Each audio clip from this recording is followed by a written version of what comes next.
All right, so more on this. After the raid in Venezuela, White House says the president's not ruling out military action or military use in Greenland. We mentioned that earlier in the show. He's been talking about taking over the Danish territory for months now. Unlike Venezuela, Greenland is, of course, a U.S. ally, member of NATO. The two countries have something important in common, though. They both have a lot of natural resources. We went through Venezuela a moment ago, including some of those critical minerals the U.S. needs as components for technology. Right now, most of the global supply, again, coming from China, as Brandon Daniels does join us from Exiger to talk about some of this. You know, I don't know where Greenland fits in or if it does fit in, but what about all of this? Maybe we focus too much on oil in the early coverage of Venezuela. There's more to it than that. What do you say?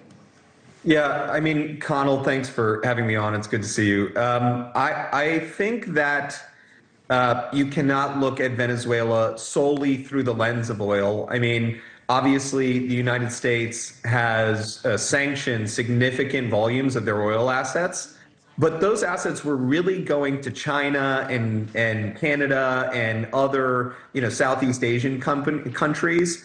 And we're potentially lowering the price of crude. It was giving these other countries the ability to utilize their refineries and to absorb that crude and bring down the cost, maybe even artificially, right? Because there was a smaller market for Venezuelan crude. And so what this does is this levels a playing field, and that has impacts in the area of crude. That has impacts not just in oil, but it has impacts in plastics, that has impacts in other areas of plastics refinement. It has other areas in complex and specialized materials. Like, this is a reverberating impact. And as you mentioned, as you were talking, there are also critical minerals that this is a completely net new opportunity to mine and refine and start to utilize across not just the U.S., but really the West to offset some of that both mining and refining capacity. Is that part of the Greenland story, too? I mean, we've been debating military or not military, NATO member. Is that part of the natural resources part of that story as well?